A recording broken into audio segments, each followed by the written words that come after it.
of the Wrong Button podcast, the show where we talk all things nerd, most things video games, and generally anything that tickles our fancy. And today, Mrs. Play and I are flying in on the wings of the 10. That was really good. Thank I was you. like, we're flying in. I'm like, I'm sitting on the sofa. What pool? Where are you pulling from? No, that was good. That was good. Thank you. Nice to be back. Hi, guys. I was afraid of what you were going to say. You were okay. It's good. So, we are going to be talking Horizon Forbidden West because last month, I think like really early January, you and I did beat the game. Yes, finally. About a year later. Yeah, like 11 months after the original release. So we beat that. So this is going to be the warning here. If you have not played and or beaten all of Horizon Forbidden West. First of all, shame on you. Be better than us. Secondly, please tune out. Don't watch this episode or come back after you've beaten it. Mm-hmm. Actually, do that one. Come back when you've beaten it and then listen to our thoughts because we have good thoughts. So Horizon Forbidden West. We went from Bryce Canyon area now to the shores of California. Yep. So one beautiful game, technically speaking. Always. Massive open world. Yeah. Dense, massive open world. As Guerrilla is now like kind of known to do, at least for the Horizon franchise. It is easily, I'm going to say, about 4 times as dense as the first game. Yeah. It's a big-ass map. It was. And there's just a lot of stuff in it. And there's a DLC coming. Cannot wait. Yeah, Burning Skies. Or Burning Shores. Burning Shores. Burning Shores. I was like, Burning Sky? That don't make sense. Continue. Yeah, so what we'll do is we'll start with... Thank you, Jamie. Jamie had thoughts. We're going to go ahead. We'll probably start... I'm going to say we start with like design, machines, and then we'll go into story and our overall feeling on that. Okay. So one, I have one machine that I had a problem with the entire game with its design. Which one? The Burrower, and that's just because I wanted the Watchers back. I missed the Watchers. We got them towards the end, but yeah, I had an affection for them. Yeah. By the end. Yeah, the Burrowers were never... They were always a bitch. We know, I say we. I only side seeking. You never got good at those. Well, so the Burrowers easily replaced the Watchers. They are literally little gopher versions of the Watchers, where I think the Watchers were actually like chickens that would stare at you and then scream when they saw you. Yeah, little bipeds. And one, it made stealth a lot easier in the first game because you would just, hey, it's looking directly at me, pop up, bow's already drawn, and then I one shot it in the eye. Whereas in this game, hitting the Burrowers just never felt... Because they could burrow. And they would jump around weird and throw rocks. Yeah. But yeah, that's the only machine design that I was like... You're like, meh. Yeah. I didn't have any... I mean, I didn't have to actually play the game, so I didn't have to like learn all the strengths and the weaknesses. So I don't have like a least favorite. I lied. I hate the Clamorjaw. The monkey. Fucking hate the monkey. Well, it's because you don't like monkeys. I don't care for monkeys, and these guys were like extra agile and only have like one weakness. Purge water. They were weak to purge water. And I think by the end of the game I still didn't have a single purge water weapon. Yeah, it would take forever. And they were like dodge, like extra evasive abilities, and I don't like monkeys in general. I thought they were still a cool design. I liked how they had like the face mask, and you shot the face mask off, and it looked like a monster underneath of it. Yeah, it looked definitely more scary machine. No, I hated that one. Slitherfang, I think, is my... Slitherfang was really fucking cool. I think that's technically, like, on a technical level, my favorite. Because, like, it was just... It moved like a snake. It moved fluidly. There were really no points at which, like... And you've now played enough games with me where you watch it do something, it's like, it's clearly not supposed to move that way, and it makes the model freak out. Like, this, no. It moved very well. It followed a pattern. And I genuinely greatly enjoyed it. Yeah. The Tremor Tusk was one of my favorites. I'm just gonna go through like a short list of my favorites. Tremor Tusk. Scorcher was all right. Scorcher was from Frozen Wilds. Yeah. I know we had like a Frost Claw, but even the I want to get it right. Fire Claw was like really challenging. The Snap Maw. That's the turtle. Was the turtle. That one was really cool. Hey. Excuse me, Shell Snapper. Shell Snapper. Fuck that one. Dear God. So yeah, you're right. It's really cool. No, you want to talk about the most really challenging bullshit fucking fight.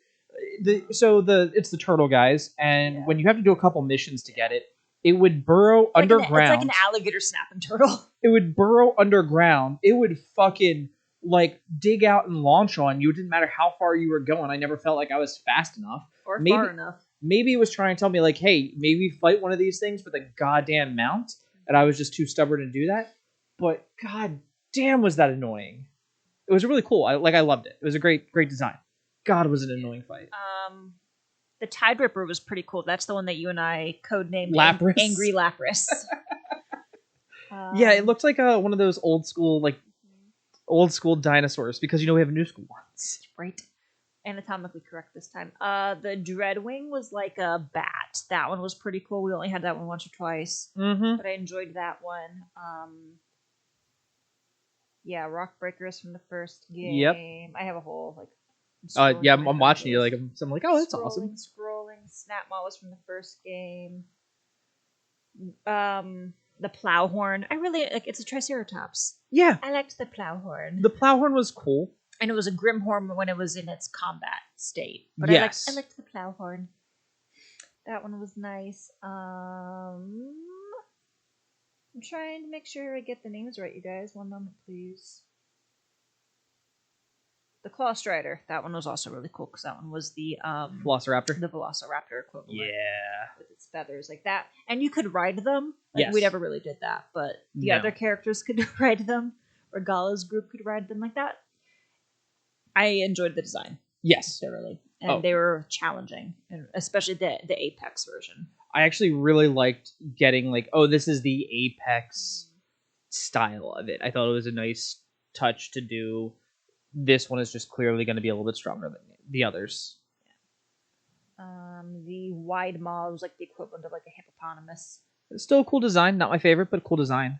It was a cool design. I was afraid of those jaws. Like the way one should be afraid of a hippopotamus's jaws. I'm like, this will fuck up your day.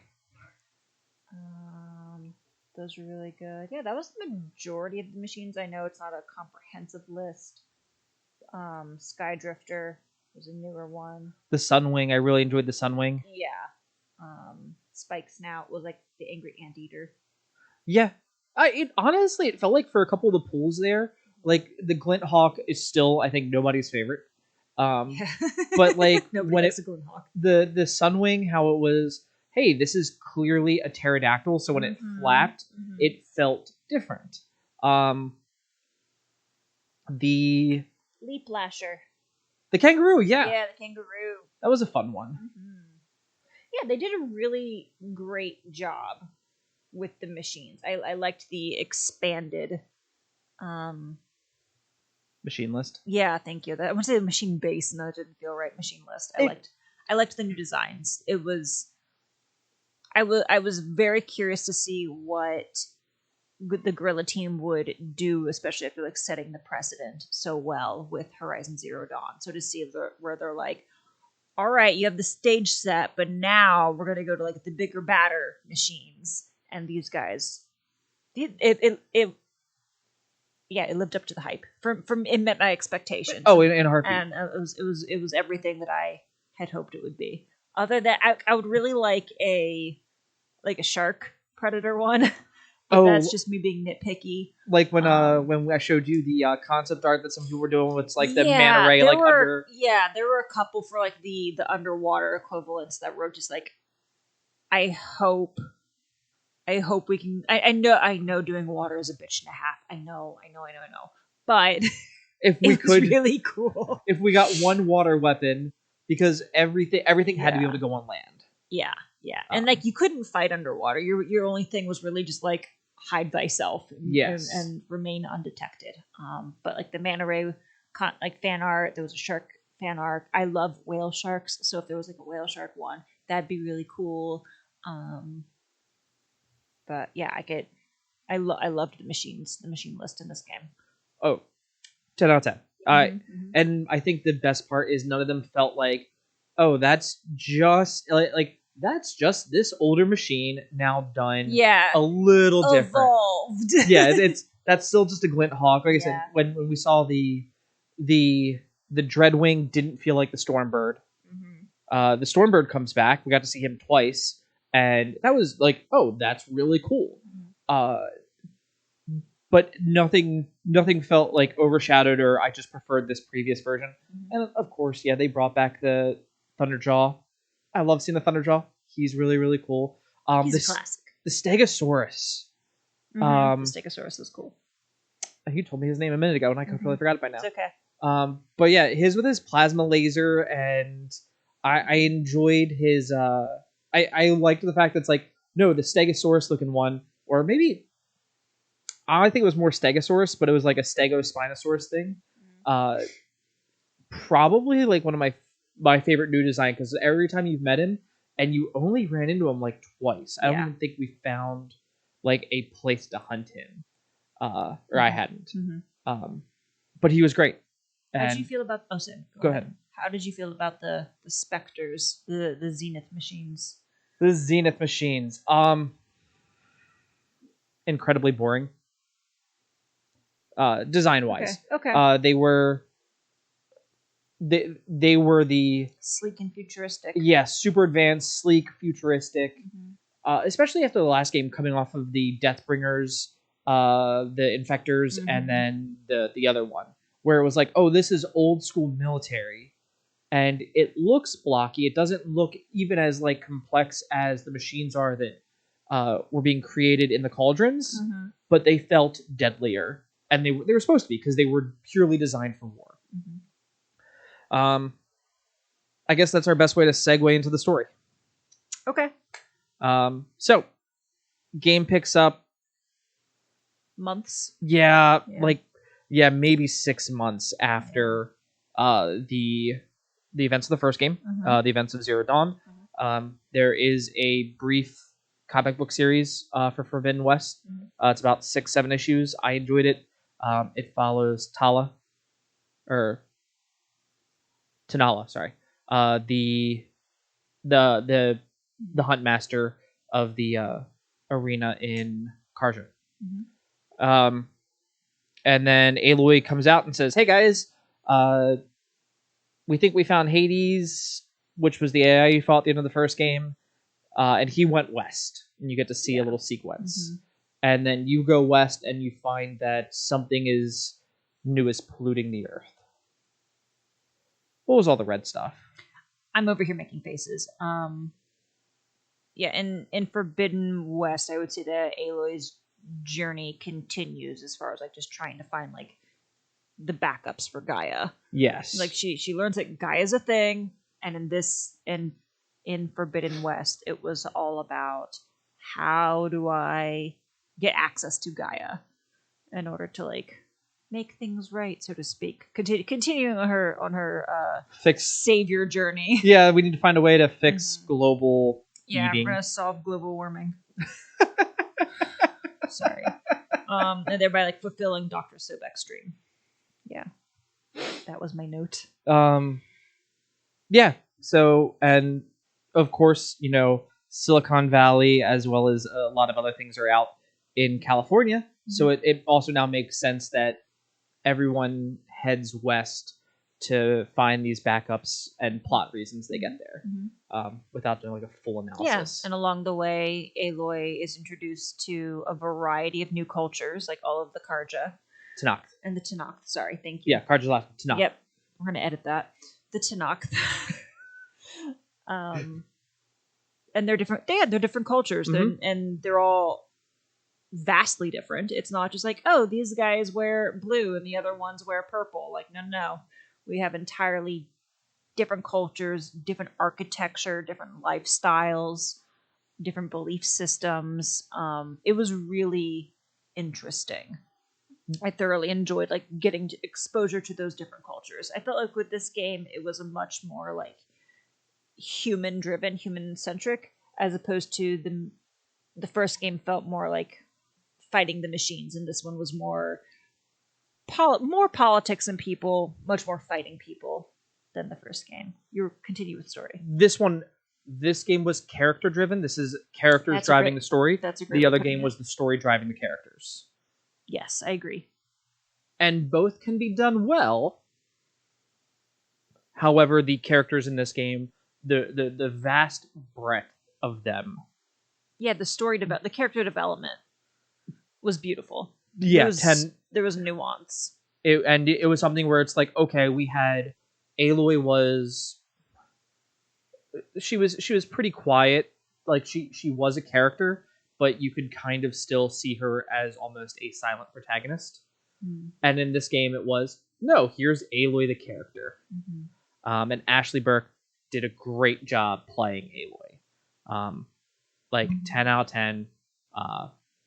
Fantastic. Loved the portrayal of that character. So we head out west. You learn that there's the Red Raids not only went from Karja when they were gathering slaves, not only went into Nora territory and Osram territory, but it also went out to the west into the Tanakh. So the game starts when you get to the Forbidden West with you trying to broker a deal between, there are 3 tribes of Tanakh. There's the Highland, the Lowland, and the Swampland. And trying to broker a peace, that way you can cross into that territory and explore the Forbidden West, which is forbidden because Karja kind of still fighting the Tanakh, and continue to try to find backups of Gaia. Yeah, that's a blood feud that refuses to die. And then you get to meet the Ataru first. Mm-hmm. The Ataru are probably still my favorite. Why? So the Ataru are not part of the Tanakh. They are a farming. They are a farming culture, pretty much vegetarian. They worship what I'm going to call like a machine spirit, as different machines would come from the cauldron to like help them plow their fields. They all got different names. And did you ever like the names were like do, re, mi, fa, so, la? Yes. And then I think Tito. I think it went up to Tito. Yes. Yeah. I think it was only 3 were left at the end though. Yeah. I liked it. I remember you pointing that out to me, like, and you were literally like, oh, it's like scales, yeah. So yeah, and each one showing up brought a different season to the Ataru, and honestly, I felt like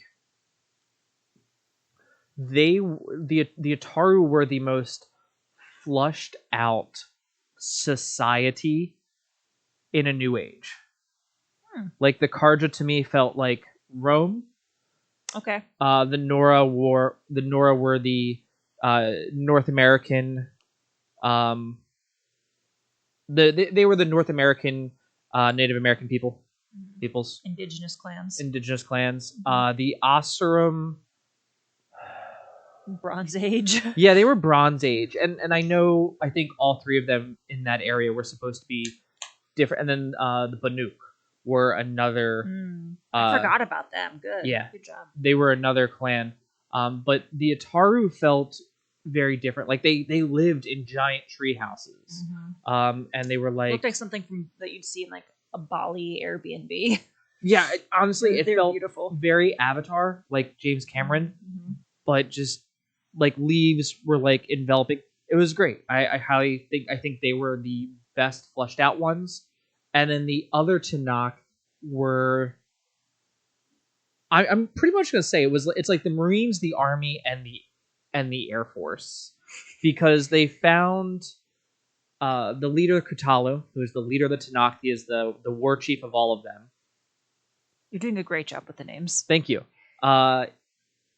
He walks into a memorial, for lack of a better word, and it's like a museum trying to explain like the war between the humans and the machines, and a hologram lights up and speaks to him and tells him about the 10 who were pretty much Falcon from Avengers, Yeah. and he was that Air Force guy who jumped out with the Falcon wings, but it's based off of a real rescue team from the Air Force. They're pretty much them, and he's like, yo, these guys are the most badass people ever. This place revealed to me. I claim to be the war chief, and he really wants to bring that in. So for his missions and that entire thing, he's very much trying to he's trying to build people off of the military like honor and uh idolization. Like code ethos. Yeah. Yeah. Yeah. It's a central pillar of their identity as a community. Yes. So the 10 was the story that everyone heard and that he told everyone. And yeah, and honestly, that portion of it, going for the rest of the game, like I loved meeting all the different players in the Tanakh, because I thought that was absolutely astounding. What about you? Did you like any of the? Did you have a clan that you really? That I liked the mostest. Yes.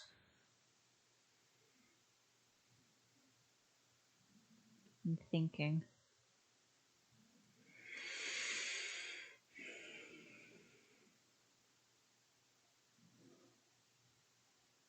Honestly, no.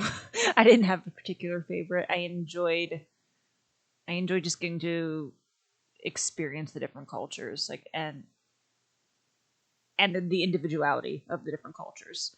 That was my favorite part, and the different clothes, and the architecture. Like that's what I was all about. How did you like the different and not even just the weapons, but like the different mechanics of the game, such as like being able to glide in this game with your little hang glider or your little like pole caster. The pole caster was fun. That like the physics in that, I could play with that a lot and like break parts of the game. It was fun for traversal, because it would like let you stick on things. It made it a lot easier to not like fall off a wall. And then having, of course, Aloy finds a shield that she kind of like rips off of one of the guys you fight at the very beginning, and she can't make it become a full shield anymore, but it displaces enough air that she can fall with style. Turn into like a bit of a hang glider almost. Yeah. And I thought it was really cool. I thought it was like, okay, I can't fix this, but it has utility, and I can fix it to a certain point. I wish, because of how it worked, I wish we could have gotten a bit of a parry system with it, especially with the game. One of the big differences with Forbidden West from Zero Dawn is Zero Dawn was almost entirely here's a bow and arrow, and Forbidden West was very much like, hey, you now have combat that you can do with your spear, other than just stealth attacks. And I would have liked a parry, since it's like it's small. Like you have a buckler, congrats, you can now parry. And I would have enjoyed that, as opposed to just like dodge and you can kind of hang glide with it. But yeah, I did enjoy that. I liked the glider. I enjoyed having you go up to like the tallest mountain, and then jump just off, glide for a while. Like let's see how far we can go. Like that was, Oh yeah, my inner child enjoyed that immensely, and I appreciated that it was also a trophy. Like I'm a simple creature. Yep. How'd you like the skill tree? Like have Vice the first game and just being able to like upgrade thyself. I think the skill tree was good. You max out at level 50. I'm assuming you'll go up to 75 in the DLC, because I think that's what it was in the last game. I like the fact that it's like a lot of missions give you, a lot of missions, hunts, side quests would give you like, hey, here's just some skill points. Because when you max out level, you don't get any more skill points after that. I wish.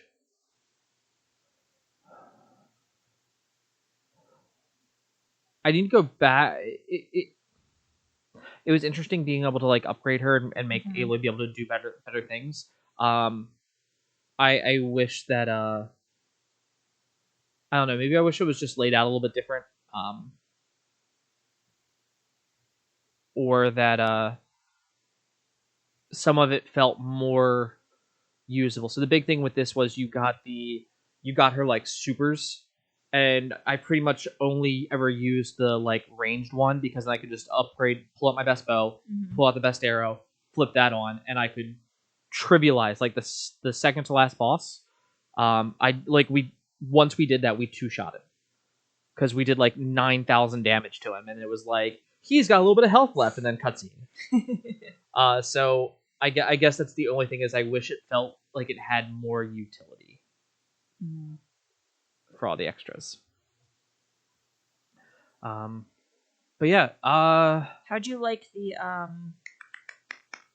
the different armor? Like you had a lot more choices with outfits this time that offered. I mean, like yeah, the first game had like different clothes provided you like different like levels of stealth and protection, but this was a lot more options with like multiple cultures. yes. So this game does have so the first game really you had like three types of armor. Like you had your all around good armor, your defensive armor, your stealth armor, and then like your like elemental resistant armor, which was like either the Banuk or the Karja.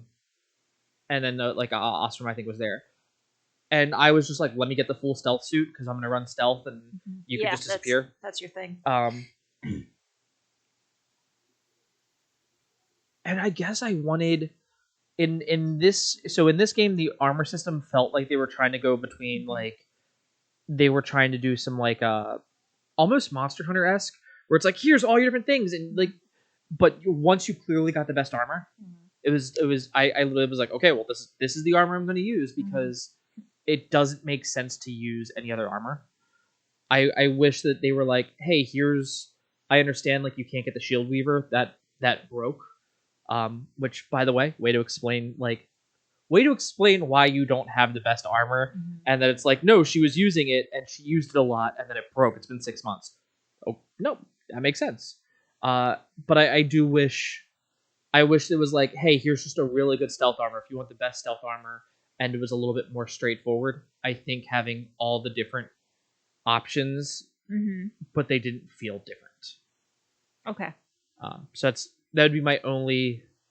Other than that, the design, like where it's like, hey, here's like a raptor head, here's a shark fin, like here's like a just the armor in this game was beautiful. It was real cool. Just didn't feel different, which was I think my only real critique. Towards the armor. I love that we got to fly. Flying was cool. Flying. I wish it was introduced a little bit earlier so we could use it more. But I loved it. I was hoping in the first game, like, oh, I hope we get to fly. Especially the Stormbird. When we encountered the Stormbird in the first game, like, we need to be able to fly. So I loved that we got to fly in this game. And it does make me want to go back through and kind of like get a few other things and unlock the Stormbird. I would it would be one of those things like fuck it, I'm just gonna fly around on the Stormbird. Like yes, it would probably feel pretty cool. Yeah. That one was awesome. But yeah, no, this game was incredibly character driven, and we kind of got to see a lot of Aloy. We got to see Varl meet Zoe. Oh God, Aaron. Aaron by the end of the game grew up, and then best boy Katalu shows up, and we're all just like, no, we like you. You're pretty cool. And I'm trying to remember the name of the Quen girl. Oh, I don't remember. Also the Quen. The Quen, yeah, the Quen were. So we'll now go kind of into the into more of the story as it focused. One side quest in this game, 100% the best part. I think this game Guerrilla excelled at, here is the world, here are how people are living in it, and I know one of your critiques when we play games that are large and open world is like, hey, you're the hero of such and such. It's like, yeah, can you go pick me up some marbles? Like, Yeah, I hate. why are you a 12-year-old kid asking this of me? I hate fetch games, like fetch quests. But these side quests actually had like nuance and, like you said, like some of the best character development where you get to really appreciate again like the nuance, the different cultures of the Tanakh. Yeah. And like meeting every character in this game.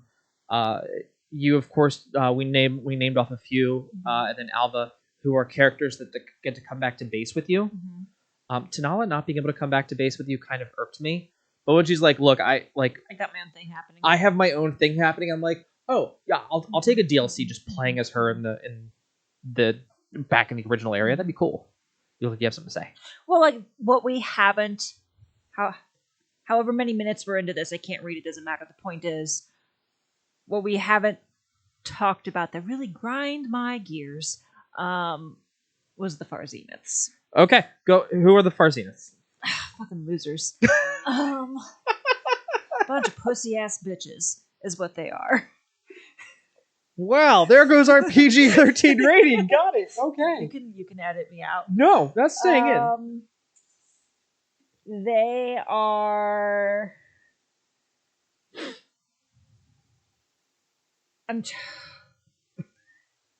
Elites, billionaire elites that are like allegedly smart in their fields.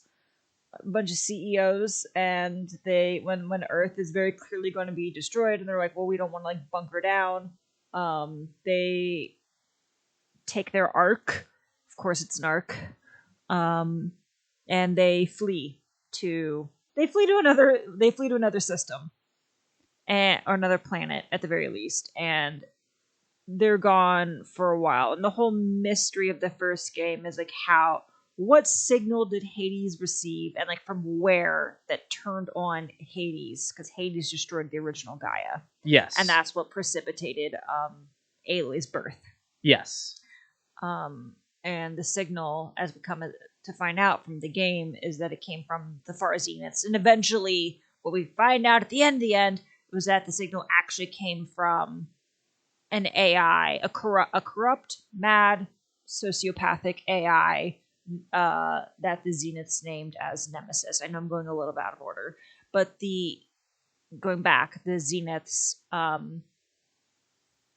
made it to their planet, their home away from home. They lived for a long time. They found a way to make themselves immortal, and then they came back to Earth. And when that part was revealed in the game,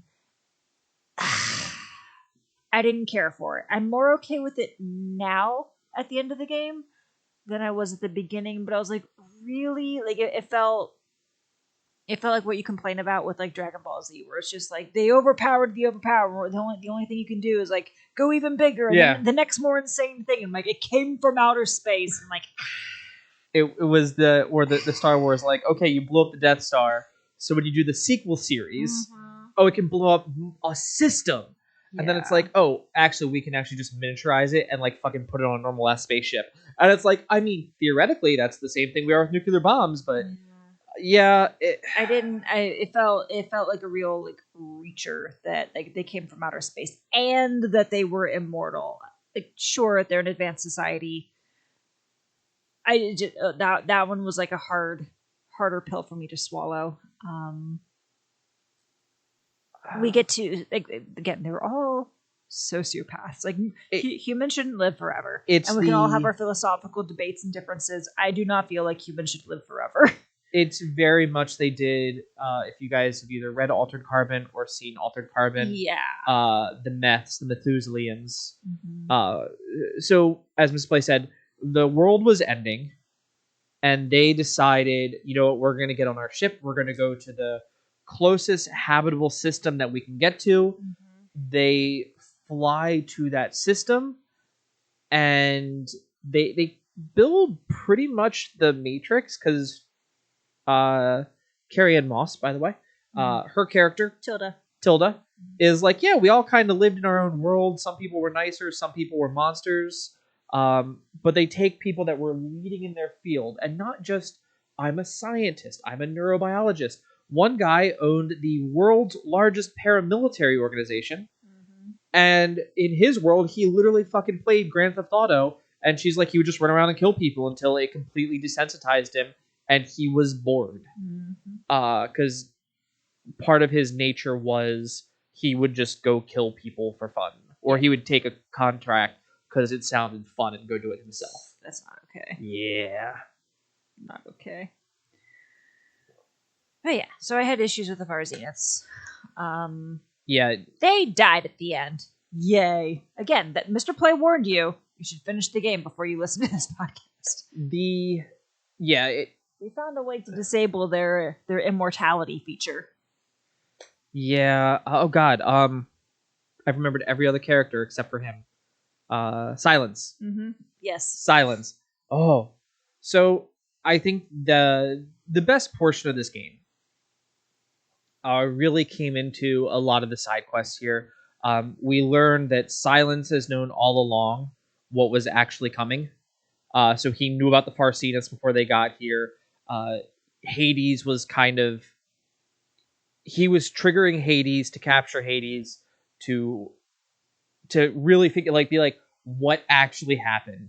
So we learned, like, he tortured the AI, knew about it, to develop his own plan, because he was like, Aloy, you're a great person. You are formidable, but goddamn, does your sympathy, like, it's gonna be the thing that kills us and ends us all. And so that's kind of the antagonism there. I think the other really big reveal that I enjoyed from a character development was Beta. So we learned that the Far Zeniths come back because they are also looking for a working copy of Gaia. And they have their own clone of Elizabeth Sobat, who is codenamed Beta. And I just put together Aloy Alpha, A, Bravo, Beta.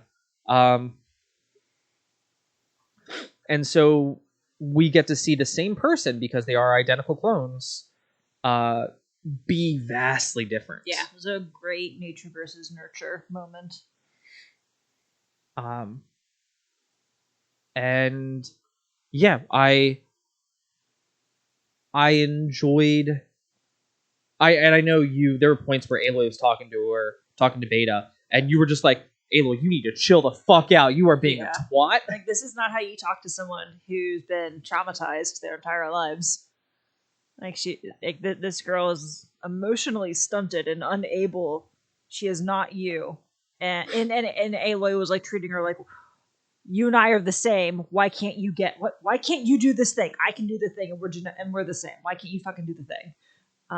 Which really, really good, like, because most clones we think about, like, it's you and I, it would be the Clone Wars. I don't know any clones. No, that would be the Clone Wars, though, where it's like, they're a little different, but everyone can kind of do the same thing. Yeah, but they were clones, yes, and they're in the same environment. Yeah. So you're going to get more, like, repeatable results. Yes. That's why I was making that comparison. Like, okay, this is the first time that I can think of where we're like, we have clones and they are not the same person. Yeah, I mean, like, even if you have, like, twins separated at birth would be, like, another, like, close analogy. If you have twins and you split them up and raise them in different cultures, one's raised in Japan and the other one's raised in America, they're going to be different. They're going to have different mannerisms, different ways of holding stress, different value systems. Like, they're going to be different. And this was a nice take on that idea. I felt really bad for Beta. Like, she grew on me, and I prefer strong, independent women, and Beta gained her independence. Like, she was wicked book smart to begin with, but had no exposure to life, and I can't even call it the real world, because she grew up on, like, a fucking spaceship in, like, a controlled learning environment. So this is just, like, her exposure to stress and environmental stress factors, as opposed to just, being wicked book smart, and just watching her, like, fractured sense of self. and how she grew and how she and Aloy developed their relationship to become more of a sisterly bond by the end. There's a point where Aloy goes up to Beta. Beta gets captured again by the Zeniths, and one of the Zeniths, Tilda, Carrie Ann Moss, Trinity, uh, kind of is on your side, and she's on her own side. The enemy of my enemy is my friend. She was a Zenith. She doesn't like the Zeniths. Doesn't feel like she sits in, but she makes it so that way you can talk to Beta when she is being captured. And Aloy walks up to her, whispers something in Beta's ear, and Carrie Ann Moss Tilda goes, "What was that?" It goes, "That was something for my sister." Yeah, it was between me and my sister. Yeah, it's like, sit down, bitch, sister talk. And I was just like, yes, here we go.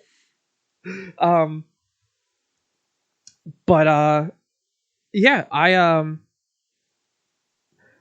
and once again, that wasn't the story; it was the characters. Like I said, the characters that and how they interacted and who they were and are really drove the story and made it by the end to where I was like, okay, this still feels like kind of dumb, but all the characters that we got to meet were, I think, spectacular. And we could talk about the Quen. So tell me more about the Quen. So the Quen are I believe they are from the Philippines. Judging by, so the Quen are our first like non-continental group that we get to meet. Yeah, civilization. Yes, everybody else has been somewhere in North America, and the Quen we learned how to build ships, barges. Yeah, they learned navigation. And they came over and they crashed on San Francisco Island, the island that San Francisco is on. I think the Golden Gate Bridge. That's a bay. That's not an island. It might be an island by the time the year 3,500 rolls. Yeah. Okay. Okay. But the Quen, everything kind of leads them to be Filipino equivalent or equivalent thereof. But they also have focuses outside of Aloy. Oh, by the way, Aloy's been giving people focuses, so everyone kind of gets to learn, and that's kind of cool to watch. But the Quen have older focuses, and you learn that their I was going to say patriarchy. Their leadership keeps them all very separate, and their job is to track down old ones to figure out old world knowledge. Yeah. So, and they have access to some of it. They have access to data and archives, and they are over here with a madman to find where Ted Faro went from the first game, the guy who calls it all, where Ted Faro went, and to figure out those mysteries. You learn that they love Aloy because she's a clone of Elizabeth Sobek. Yeah, what a living old one. Yeah, and that's constant. I loved all the things people called Aloy. That was the most annoying one. But yeah. So you get to go to the bunker that Ted Faro built. His little harem. That's creepy. Yeah, really, giant gold statues of himself. Yeah. And you get to see what happened to Ted Faro. Spoiler, doesn't end well. Good. Yeah. Good. Happy about it, but also. Yeah. So you go through, and the guy who's in charge of this expedition. One of the things that you can tell that Guerrilla took a painstaking effort to go through was misunderstanding our modern English. So, for instance, they would refer to the guy who was in charge as the CEO. However, when you read it on the screen, it was spelled CEO. And you caught that. I can't believe I missed it. Yeah, it was the CEO, and I'm looking at that that says. I was like, well, yeah, E is silent, and you've never heard that. CO is the CEO. And we're like, damn it, I missed. Yeah. Good catch. Yeah. But and this was honestly, I think we probably would have need to have done that honestly to get Alva, who is the Quen that joins us. Um, but you go down and find that Ted Faro was trying to find a way to live forever, Because he's gross. and he destroyed Apollo because he didn't want the world to think of him as this villain. He's like, I made a mistake. I don't deserve to be like ridiculed by the next generation. So he was trying to find a way to live forever. Gross. Because he felt that when Zero Dawn happened and the children came out, they were going to need someone to lead him lead them, and that was going to be him. And there is the guy, the CO, the leader of the Quen, is like, oh, by the way, I am his great ancestor. I have Descendant. Ted Faro's descendant, yeah. Ted Faro's blood in my veins, and really maniacal. By like the time we get to that, I'm like, oh wow, you quite literally could be Ted Faro's. Yeah, I'm like, the vibes are off. The vibes are off. But he decides that he's going to go into this tomb to figure out what happened to his ancestor. And spoiler, Ted Faro is alive. We don't get to see him. All we know is that he is hideous. Yeah, horrifically deformed. And that is the one question. If we could ever get this segment of this in front of Ashley Burke, or hell, I'll take someone at Gorilla. Did you have a picture that you showed Ashley to get that face? Because it was pity, the motion it capture. was disgust, and I just want to. And there's a moment when the CEO comes in and is like, I want to see him, and you can see a hologram of like what Ted Faro now is, and then he's like, burn it all with fire because Yep, kill it with fire. Yep, and escape, and now he dies, and you get a companion. But I think that was probably my favorite. That was probably my favorite storyline quest. Was because his attempt there was he failed at where the Zenith succeeded. I also think that by the end of it, the Zeniths weren't human; they were like androids. When we killed people, they would bleed. White crap came out of the Zeniths, so that's why I'm like, there's not Ambrosia. Yeah, but yeah, that is probably my favorite quest of that game. Quest line, I should say. What about you? Do you have a favorite quest line?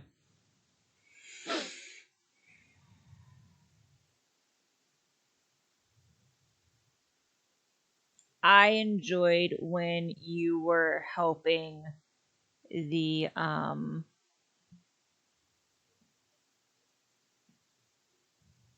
crap. What is Aaron?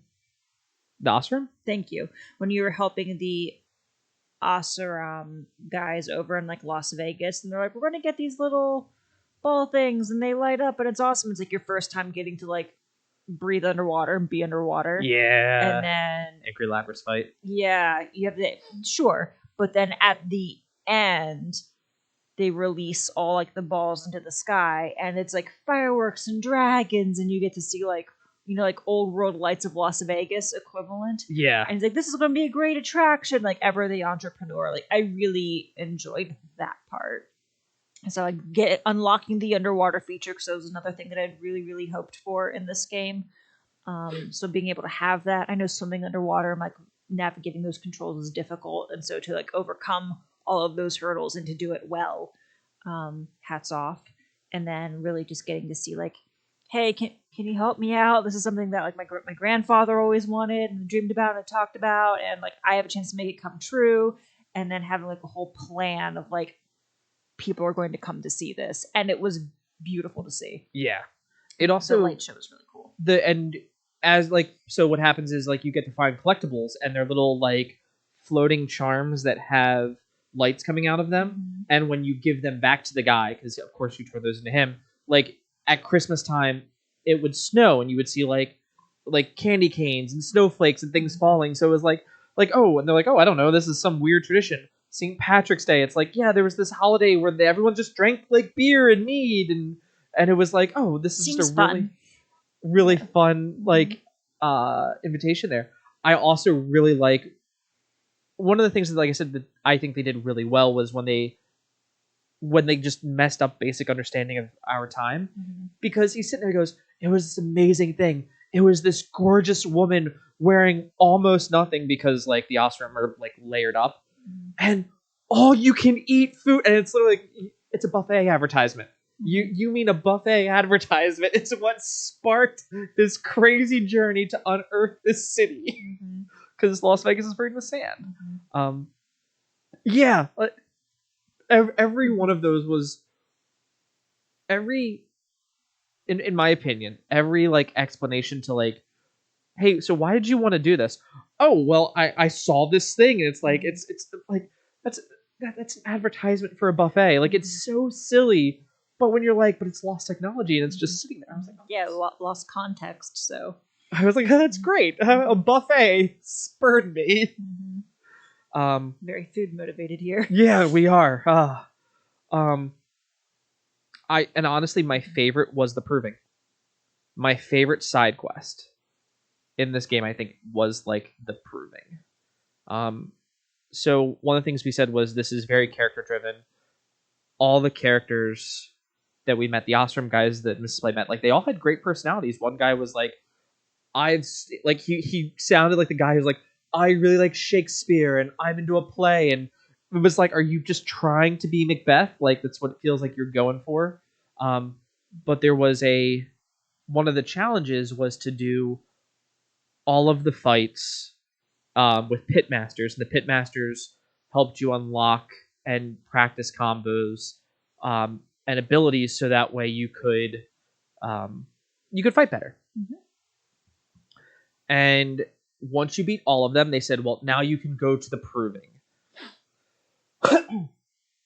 And you learn that the proving is this older lady, who is, I believe she becomes known as a chaplain, which is the Tanakh's like older people who have lived a while, that like pass down the Yeah, knowledge of the clan. what they call their elders. Um, and she's off in the woods living by herself. And they tell you where to go find her. You go there, you find her, you talk to her, and she'll sit down. She sits with you when you get there, and it's like, oh, do you want to eat this lizard? And you can be like, I think Aloy goes like, no thanks. And you can kind of talk to her, or you can be like, yo dog, I just want to fight, so you can give me like my power up, because that's what you're ultimately That's what here we're for. here for. But she sits there, and you can actually have a conversation with her, and it's very much like, well, why do you live alone? And she goes, well, you beat me, and you beat the proving, and maybe I'll tell you. And then you fight her, you lose a lot. A lot. She was hard. She was. But when you beat her, you can sit there before you get out of there, and she's like, oh, let me take your spear and give you this upgrade, and be like, so why are you out here alone? And she tells you, she's like, I know war. I've buried my kids, my husband, like my enemies. And it's like, and she's like, and I just decided at this point, like the best thing for me was to live alone. Like I couldn't live in that culture. Yeah. And Aloy then goes, but then why are you up here, teaching people how to fight? Because it's a +1 to your spear, but it's ultimately like, I'm going to teach you something is kind of what it is. And she goes, because this is something I know well, and any warrior who has proven that he can master from all the clans, shows discipline. They still have to beat me, and I can still pass on something I know that will protect that person. It is literally 5 lines of dialogue, and I was like, fuck, there's an entire character development arc right there and a great story, and it's like 5-6 lines with this person, and I still think it's the best part. She was a badass. She was Mhm. a little broken, little bit of bullshittery. Nah, she was cool. Oh, one of the other things I loved, and it's super minor. Okay. We get to find out like what's behind those, like, I want to call them metal flowers from the first game. Oh, that's right. Yeah. They were all over the place in the first game, and we were like, what is this about? And we never learned. And then in this game, we find out. Like, we gain the ability to, like, unlock them, so to speak. So, like, that was really cool. Like, way to plant something in the first game. Yeah. So. And then just be like, okay, well, they're not just a collectible. Mm-hmm. When I was looking at it in the first game, when you go to them, they typically have like a ring of plants around them of some site. And I honestly think that ring of plants, because in this game they grow vines out of them, and you override them, and it disintegrates the vines that they're growing. I think those are supposed to be like open ones that no longer work, and that's kind of Maybe how they went about it. But yeah, nope, that was really cool.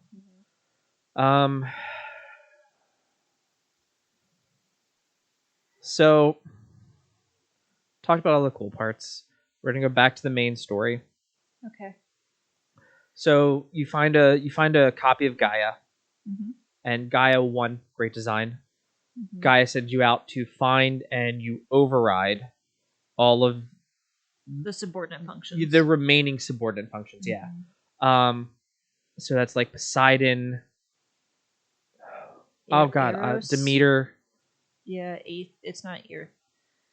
It was a weird name. Yeah. Yep. It was Endor. It was Greek Endor Roman god names, all the way down except for Apollo. However, you do learn that the Far Zeniths have a working copy of Apollo on their ship.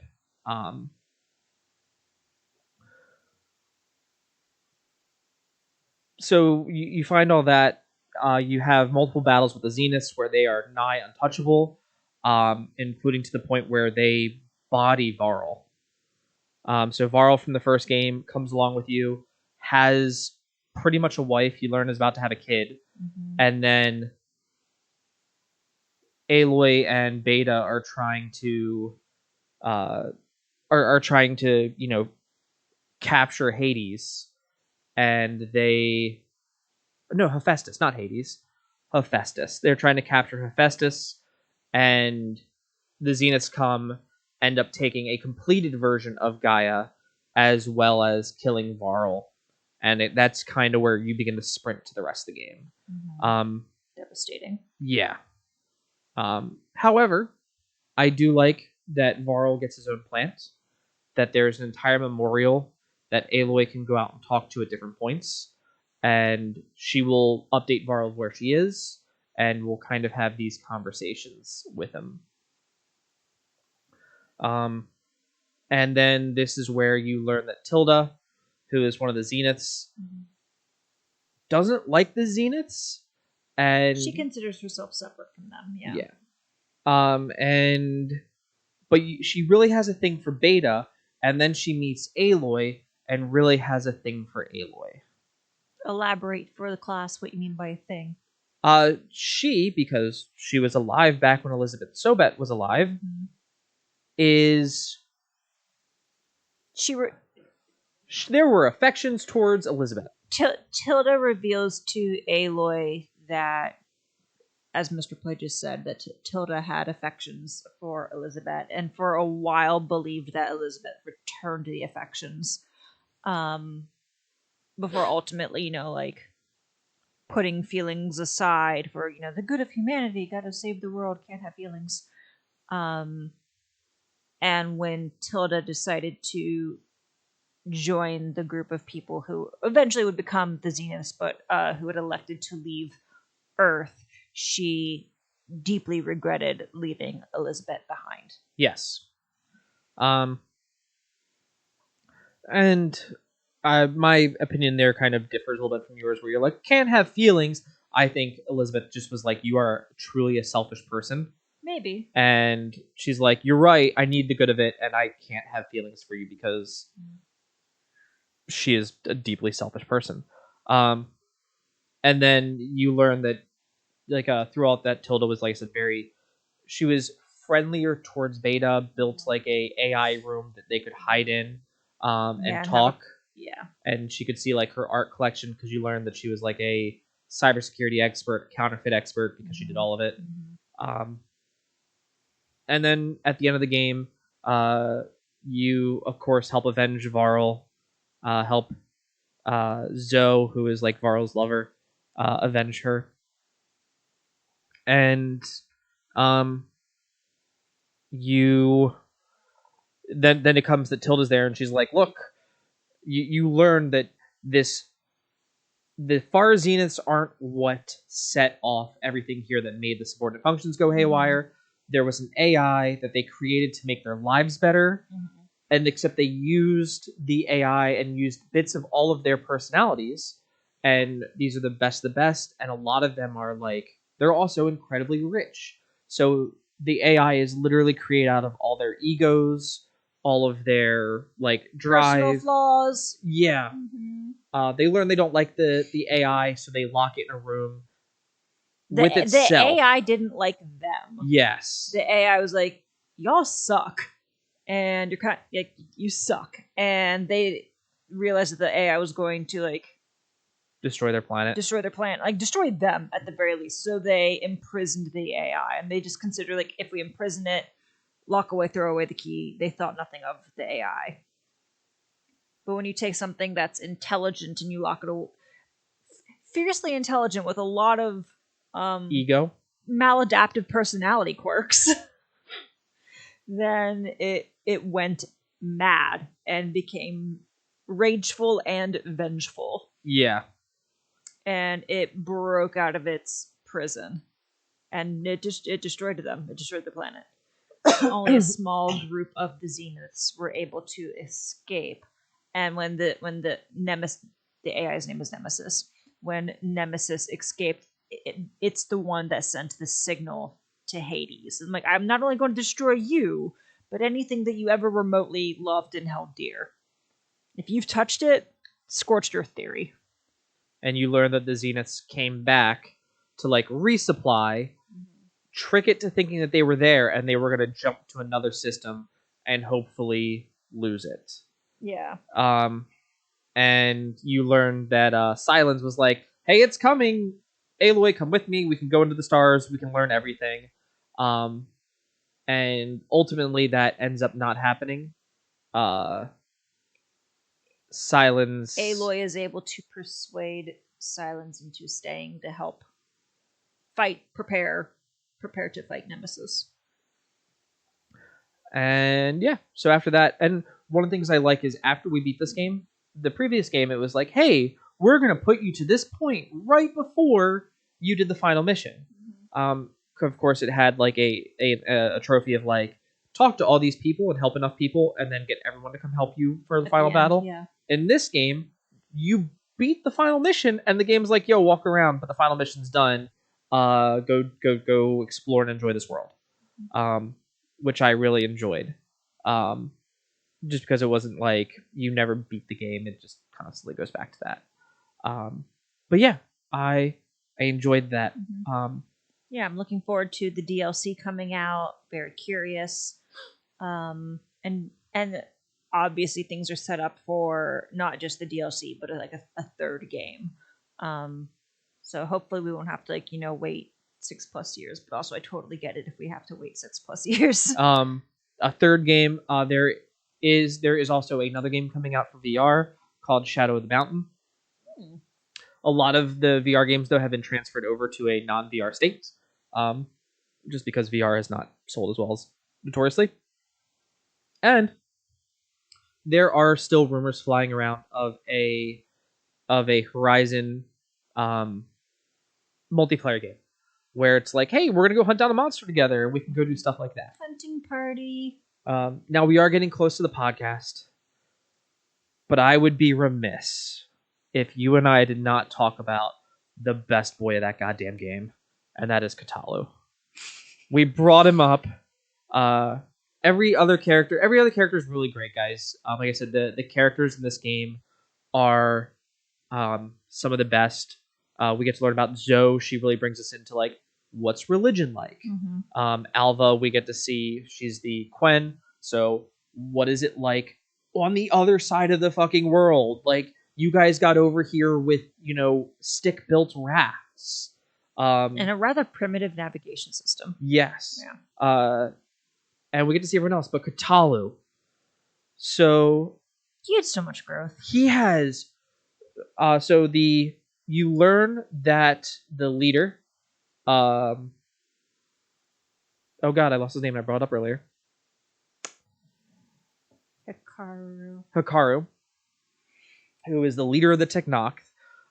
We learn that he has champions, or what he calls marshals, and they are people who come from each of the different clans, which is the swamp, the highland, and the desert clans, and they renounce the clan that they belong to, and instead what they do is they come in, they do their own type of proving. He ordains them marshals, and they go out to keep the peace. And Katalu was one of his marshals, and there is a fight with Regala, who is a marshal that didn't see eye to eye with him, and wants like trial by martial combat. She builds her own rebellion army, and who was voiced by Angela Bassett, by the way. Really? For realsies. Huh. Anyway, continue. It was just worth noting. And he in this fight, he loses his arm. And it's like his dominant arm. So he can't be a marshal anymore because the Tanakh pride themselves on their warrior soldier culture, and even in modern day, a soldier loses an arm and they can no longer be a soldier. Honorable discharge. Yes.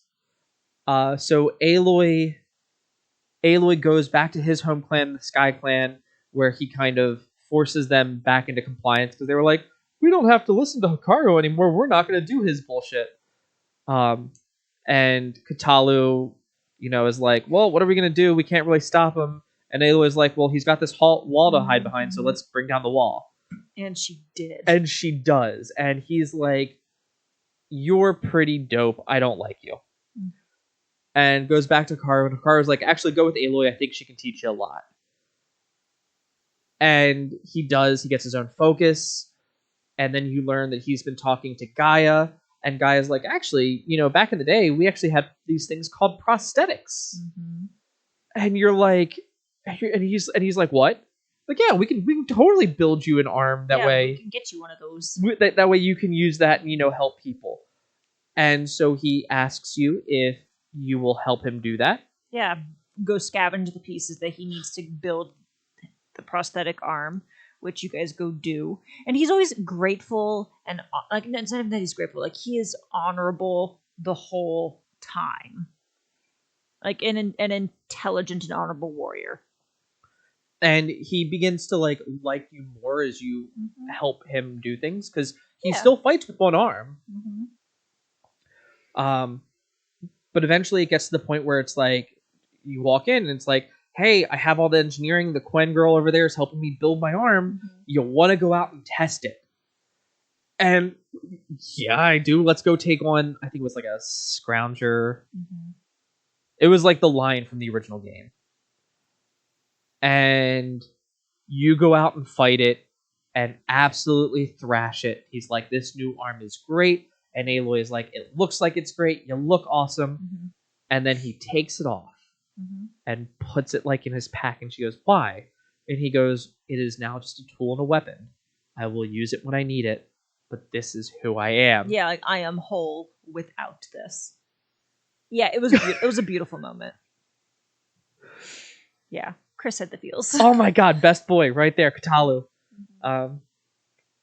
And honestly, guys, like, we didn't even scratch the surface. Like, they have a whole tattoo culture that I could easily spend hours talking about. Yeah, my rage when Varl died. Yeah. I was mad for a good, 2 or 3 days. Yeah.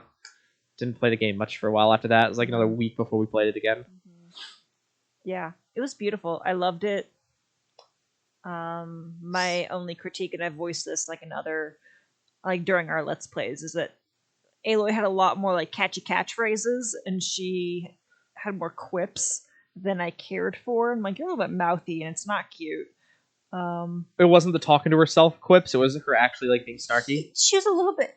It wasn't even like good snark. It was just like it was like someone was trying to personify some of like Peter Parker's kind of like mouthiness during combat, except it was bad. Okay. I didn't like it. I'm like, no, you didn't do this in the first game. I do not approve of this personality growth.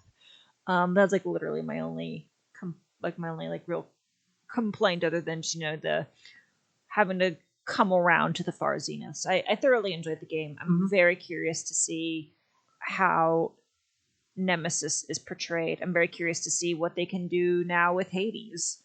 No, they don't have Hades still. It's Hephaestus. Hephaestus, damn it. We're gonna be chasing Hephaestus H's, again. The H's. Yeah. Okay, I'm very excited for us to catch Hephaestus again.